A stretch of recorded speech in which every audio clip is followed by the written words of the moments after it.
Okay, we're going to talk about the illusion of space. When we look at paintings, they are just really just two dimensions. And so we are looking at how these things change, or just giving the illusion of space. So we're going to talk about this. That's what we're learning about, the different things: size, overlapping, vertical, location, aerial, perspective, plan, elevation, linear perspective, and isogeometric progression. So these are always fun. Let's go down to the vanishing point, turn left. So the two-dimensional part of it is called the picture plane. And that's where we can add all of the different things that we've talked about, the shape and the line and curves, all can help us create a three-dimensional, or what we create is three-dimensional in our mind. So, and we know that the people standing closest to us are the people with the most definition, right up, and are the tallest, are the people closest to us. And as we just create the space in our background, even though this is really just, everything's just flat. A lot of this is illusions or tricks that we're playing with our mind. Foreshortening is a distortion of space due to perspective. So where something is shorter than it appears shorter than we know it to be.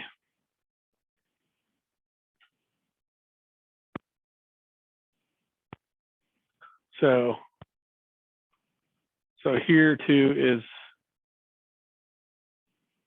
we create in our mind, how a beach works. And so those people that are farther away, closer to the ocean,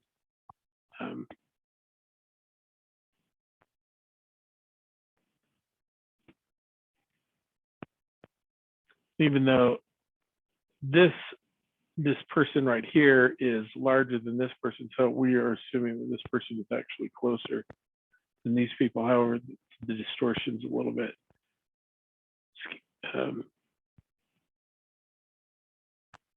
we may be misunderstanding about that, but still there's depth in this painting.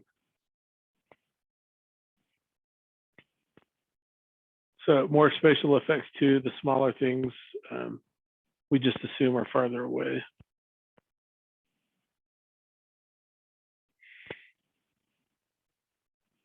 So, and here's something that makes us feel like we're right up on this pole with the fish flag or fish kite. And then as we look down, the fish kites get smaller.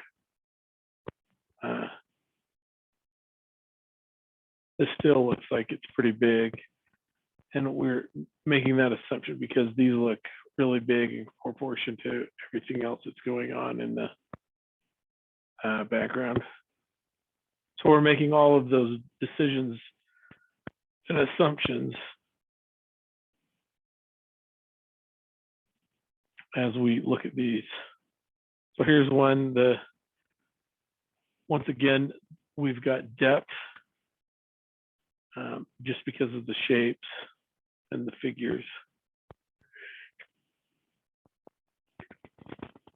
So vertical location, a spatial device, which is the elevation on the page, indicates recession into depth. This Near Eastern and Asian arts, as we look at some of those.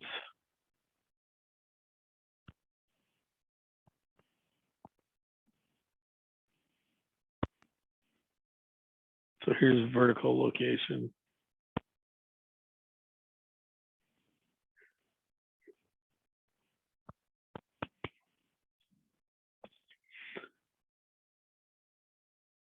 Here's more of that.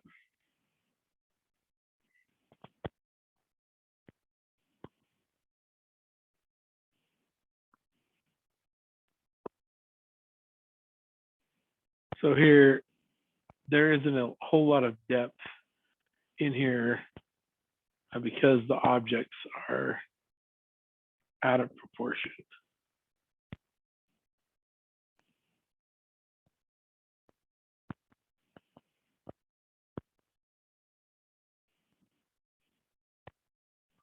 So here's an aerial perspective. That's the contrast between the definition in the foreground and the lack of definition in the background, and just the way the colors work.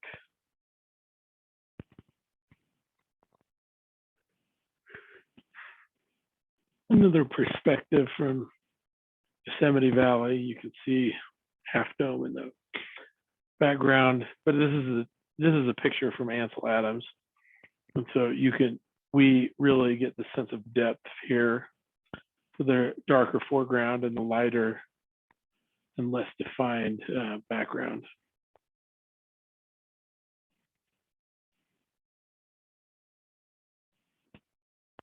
So again, this is, even though this is closer up, we can still, this is still the aerial view. So we perceive the depth from this view. Plan, elevation, and perspective. So we use these as a way to help us define a space.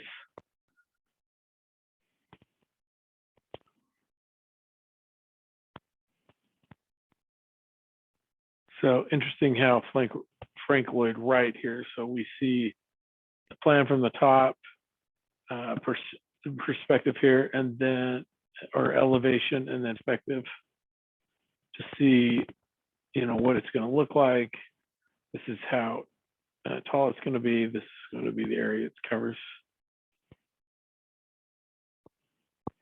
So here we've got the view from the Death Star, the parallel lines going toward the vanishing point.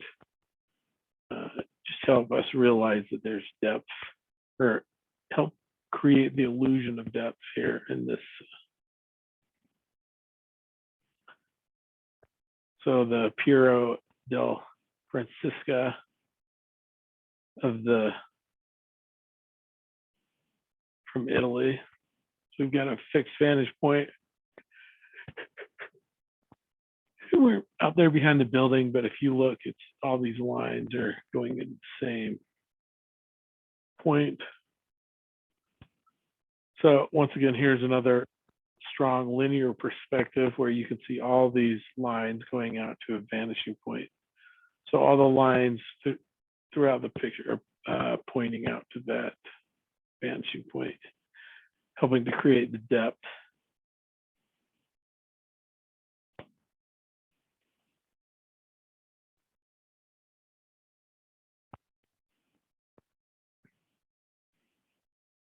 So even though these lines don't look parallel, they to help create depth, they do create a parallel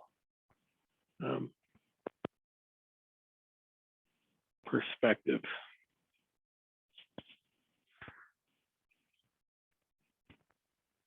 This is the 1-point perspective.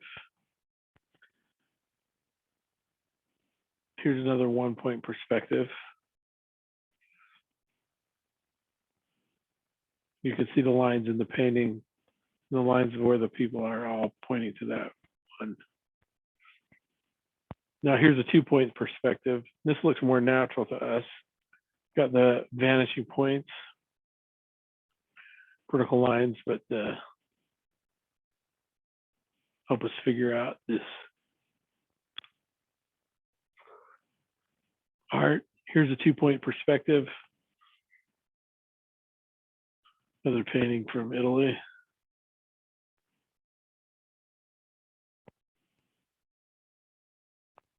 Here we see the lines from the 2 vanishing points. So here's a multi-point perspective, and this shows a kind of an extreme view of height here from the skyscraper.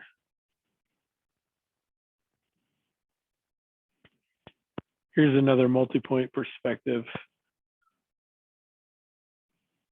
to show depth.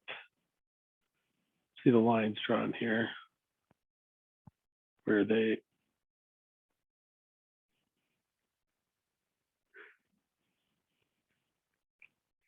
amplify perspective is where the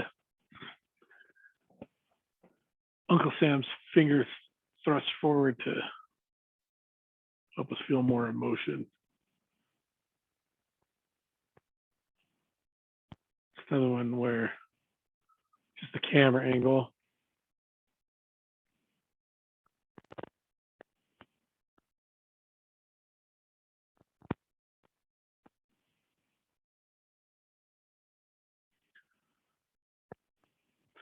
So looking at these things from more than one, from multiple perspectives. Multiple perspectives here. Really old art from the Egyptians, and then here's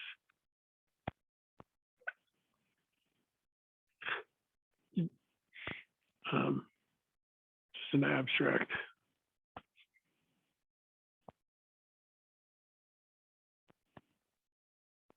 Here's axonometric projection, where we see the 3D axis here, the X, Y, and Z axis, and so everything's moving towards this point.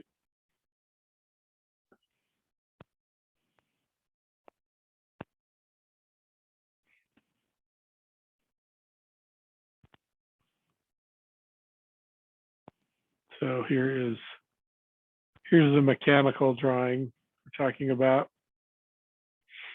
And then here is the Japanese.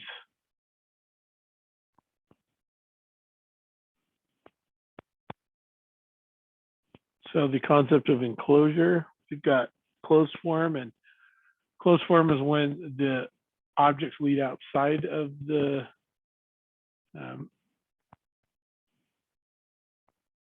the closed form is when the design points toward the inside, keeps the viewer inside of the canvas, and then the open form is when the design can break outside and go off of the canvas. So examples of this here. So here's the closed form where all of these designs are trying to keep our eyes on the canvas. We're not seeing anything outside of the canvas or the picture. Or here's an open form where we realize that things are going on outside of the canvas. Then there's transparency, where we create the illusion that we can see through things.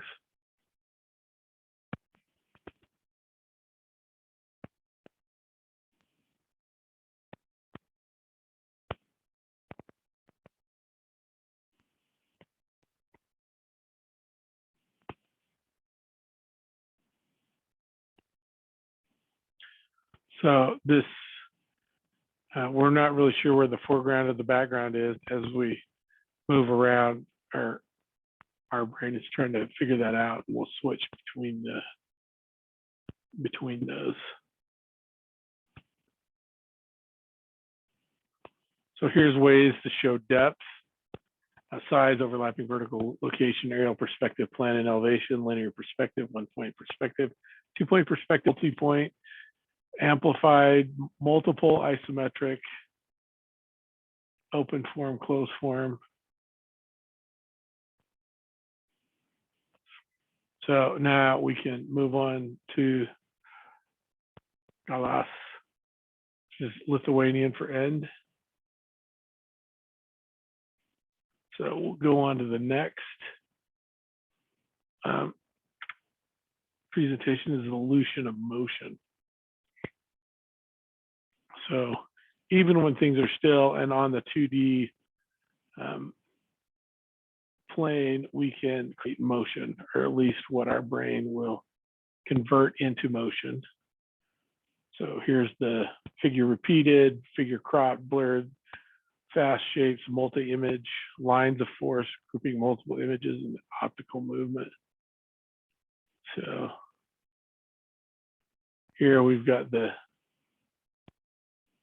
kind of fun here, but we've also got these lines creating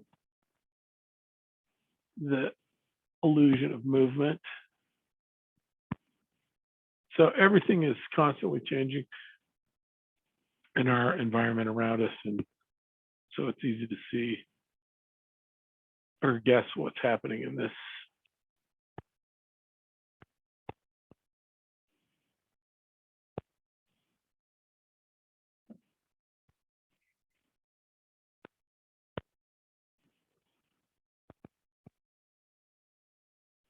So here, photography can help us capture in a moment of time something, but we can see what the movement is on this. So we're guessing where this person's going because we can see everything else is. You can see this person hit this, and this is causing the ripples in the water. We know that, and also that he's blurry. She's blurry. It's moving. Interesting here where we've captured the bullet going through the apple. We obviously know something's moving here. And at least for me, I'm creating a slow motion in my brain.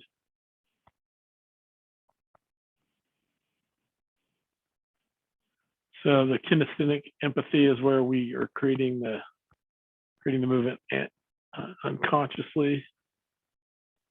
And then the anticipated movement where we expect things to be happening. So anticipated motion, we know what's going to happen right here. He's going to run past the base. The player is going to catch the ball.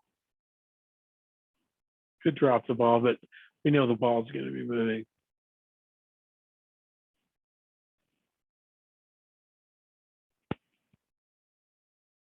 So here's one where the figures, we're creating the story in our mind of what's happening with this person going for the Coca-Cola and what good things are going to happen because when you get your Coca-Cola. So in this storyboard, we could see that.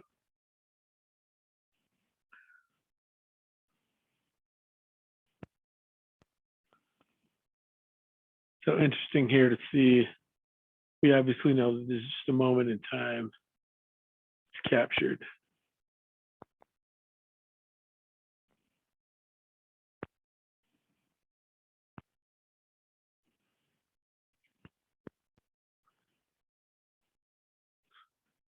Got the cartoon here with Ken Hobbs.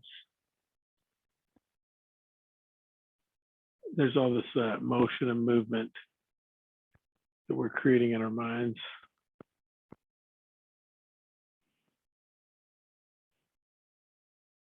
So here's one where we've got the lines blurred to create. So in our minds, we're creating this dancer moving across the stage.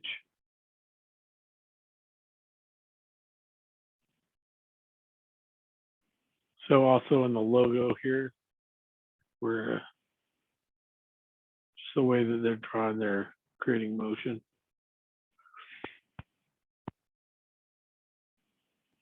Multiple images overlapping a sequence.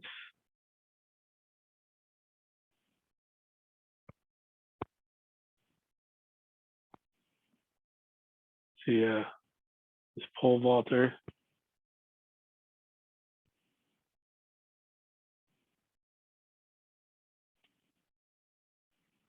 So here's one. Interesting. This is like in one of my first art classes. They brought this up and asked us what we saw there.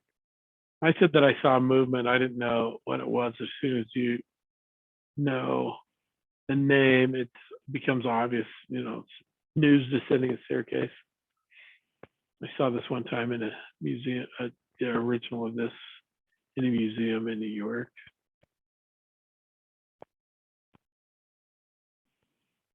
So once again, we've got ice skaters here. We know they're not going to stand still. That just moves forward.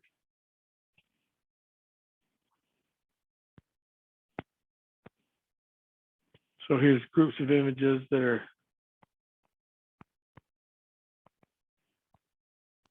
even though they're not moving it, we're creating the movement in our subconscious. Here we've got, here's the multiple images where we just, once again, create the movement because we've all seen this before. We know what's happening.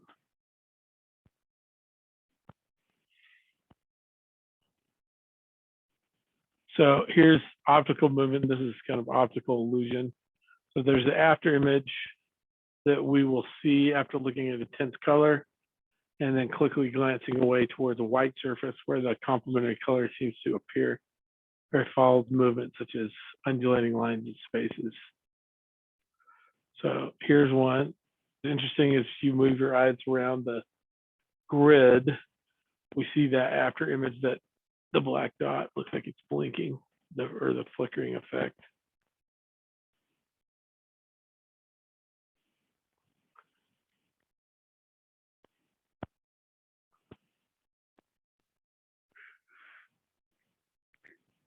So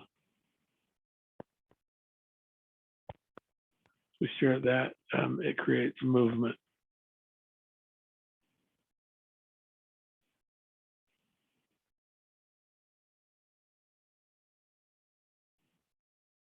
Again, as you shift your focus on this, this can appear to, probably the best way is to move away so you can see, look at kind of out of the side of your eye and just kind of keep that in your field of view, and it looks like it's moving. Here's the one. As you look like it looks like it might be rotating.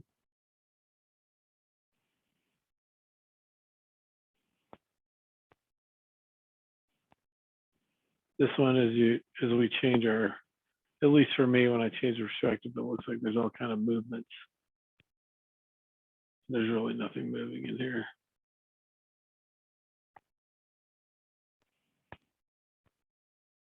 So this one, it's hard to know what it'll look like. You may need to get up and move back to see the optical image or illusion in this one.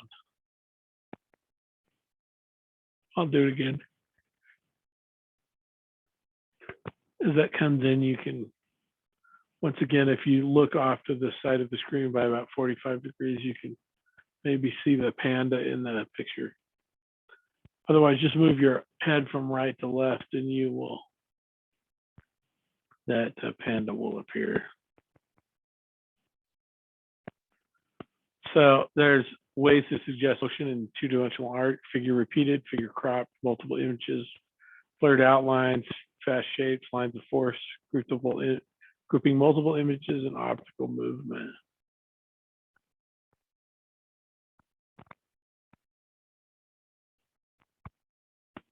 And then this is Russian for, and I think it's